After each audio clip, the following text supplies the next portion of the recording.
The Black Ops franchise has some of the best multiplayer maps in any first-person shooters ever made. Treyarch's map design philosophy almost always favors that fast-paced, aggressive playstyle opposed to Infinity Ward's design, which they tend to favor slower and more methodical play.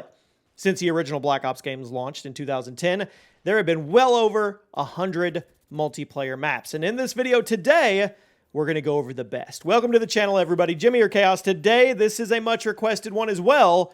We're going to go over the 10 best Black Ops maps throughout the entire franchise. Leading up to Black Ops 6, I thought this would be a pretty fun one to do. So you let me know in the comments what your favorite Black Ops map is. Drop a like. And before we get into it, guys, it is shout out time. This is Jobbery. And this is their clip showing COD timing at its best. Hey, mama, hit me up in my DM. I was trying to save you. Too slow. That is level 9,000 timing. If you guys want to submit your clips for a chance to be featured on a Chaos Gaming platform here on the COD History channel, the Facebook page, Instagram, or Twitter, the link is below. It can be funny, fails, epic moments, whatever you guys want from whatever game you're playing. You could have a chance to get shouted out.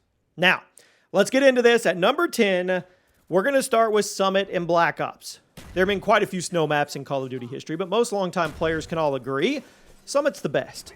Medium-sized map, very long but very narrow, frequently funneling you into the middle compound where teams would fight for control of that second story, while also attempting to survive the fight pit in the middle. There was also a couple flanking routes to get behind the enemy team. This was much easier said than done because, like I said, it's a very long and very narrow map, so you usually only had a few seconds worth of flanking time before somebody spotted you, which that would ensure the flanking wasn't too easy, but it still felt rewarding. Summit, it's iconic. It's an iconic map. Very unique gameplay flow thanks to the very strange outline, and it remains one of the most recycled maps in COD history. Before we move on, guys, if you get anything from G2A.com, use code CHAOS for some cash back. The link is at the top of the description. At number 9, Seaside in Black Ops 4. BO4 featured a lot of map remakes at launch, and the general consensus in the community was that the remakes were way better than the originals. That's not to say Black Ops 4's original maps were bad. They were just forgettable, especially when they had to go up against classics like Firing Range and Slums. But the one original Black Ops 4 map that always stuck out to me was Seaside. Medium-sized map, had a lot of indoor space near the 2 spawn points, but then it featured mostly outdoor arenas that could make the indoor sections all the more interesting as you weaved in and out of them. You went through buildings, alleyways, anything you could to flank the team. There were 2 versions of the map. There being a DLC variant called Seaside Sunset, shifted the time of day from midday to evening, and it completely changed the vibes of the map. It was also one of the most visually appealing maps in the game. Black Ops 4 may not have had the best original maps, but Seaside was the exception. Let's stick with water maps. At number 8, Cove in Black Ops 2. Might be a wild card pick to some of you, but I think it's deserving, even if it was a DLC map that not everybody got to experience. Cove was released as part of the Vengeance expansion, set in the aftermath of a plane crash on an island in the Indian Ocean. You run around the beach, you flank the enemies, use the remnants of a plane as cover, power positions everywhere. Cove was a very fast-paced map despite being on the larger side, and that was primarily thanks to the fact that there was a very powerful flanking route on both sides of the map. The entire middle section, one big fight pit.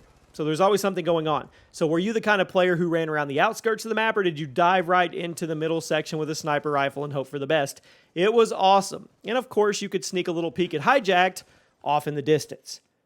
At number 7, Crossroads Strike in Black Ops Cold War.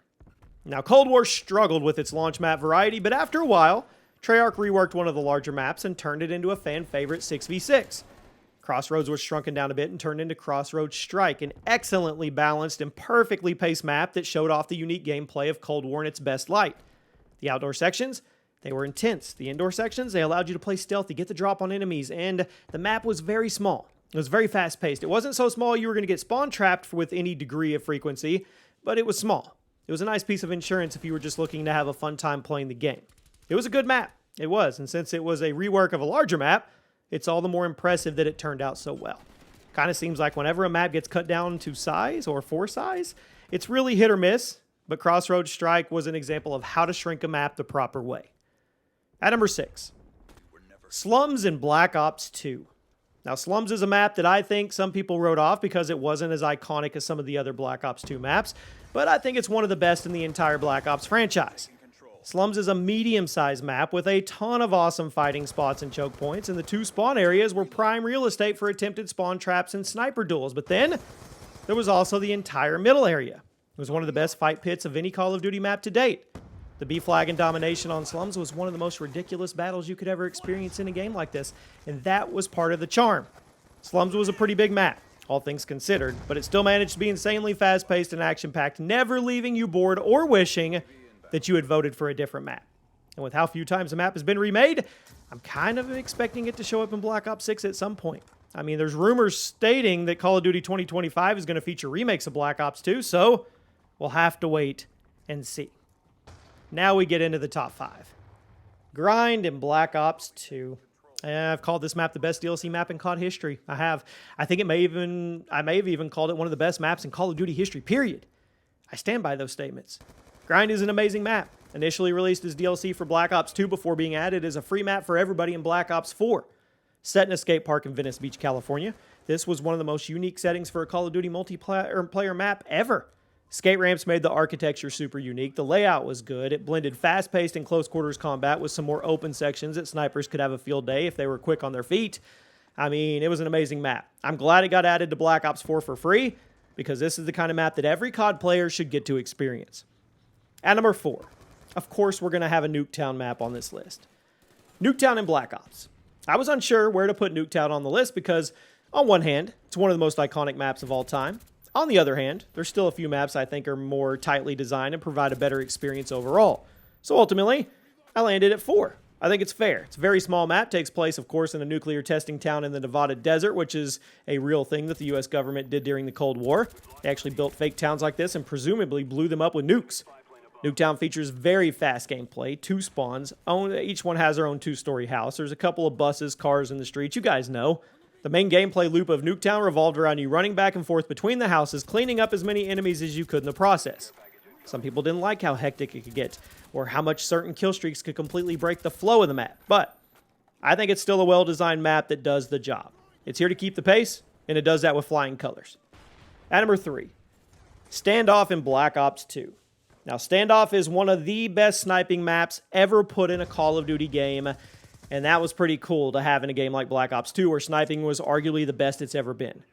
It was set in the middle of a town, had several buildings for you to sneak in and out of while running around the back alleyways to flank the other team. But what really made the map iconic was the abundance of the second-story windows. It made the entire street a sniper's paradise. Controlling one of the windows for more than a few seconds took insane skill. It took awareness, and sometimes holding down one of the buildings was enough to win the match. Whoever controlled the buildings on Standoff would win the match, and that made for some pretty awesome battles both inside the structures and out in the streets. Players tried to bob and weave in between sniper shots so they could get to the next objective. It was epic. Everything about it.